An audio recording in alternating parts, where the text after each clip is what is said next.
in rustic cabins. Eastern red cedar can be used with great effect to make a nice outdoor type living area. They can be used for bedposts and poles for staircases, and it really adds to the character of your landscape, making it more rural and rustic.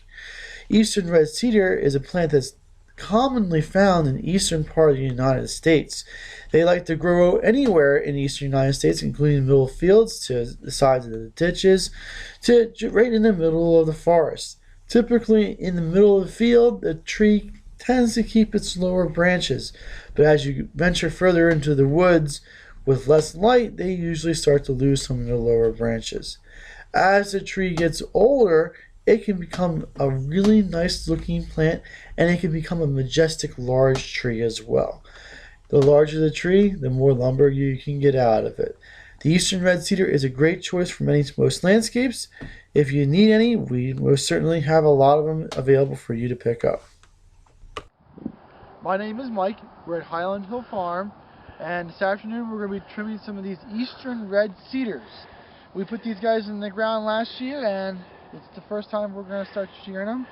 The idea of what we're going to be shearing them is we want to try to make them a little bit more dense and compact, and if there's a second leader, we'll trim off the second leader. So this is the eastern red cedar. Of course, it's a little bit that color. That's what they are this time of year. And we're going to go through first and just lightly prune the tips of these guys back.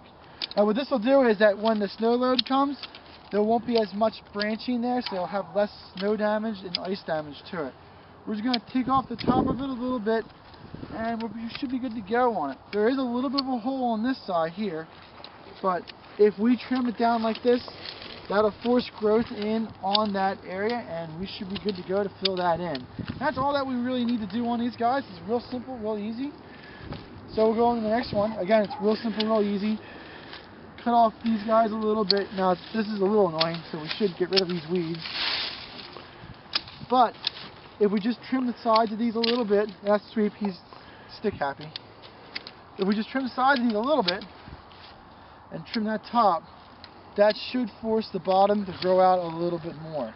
So that's a good one. Now this one here, we have a little problem. You can see right off the bat that there's two leaders to it. So we'll take our handy dandy cutters and we'll go down pretty hard. It depends on what you think of it, but I usually cut about there, and that will take care of that leader. Eventually this one will become the main without a problem, no problem whatsoever. And, now if you didn't do that, what would ultimately happen to this bush? Well, it depends on a lot of different things, but I would say for sure that if it had not died, it would have grown up into two of them.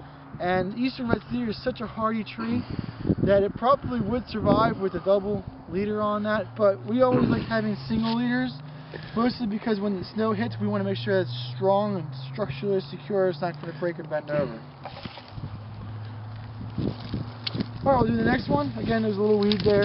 I don't really like them too much, but it's okay. We're going to tip this one real lightly, and we're going to come down on the sides, and we should be good to go.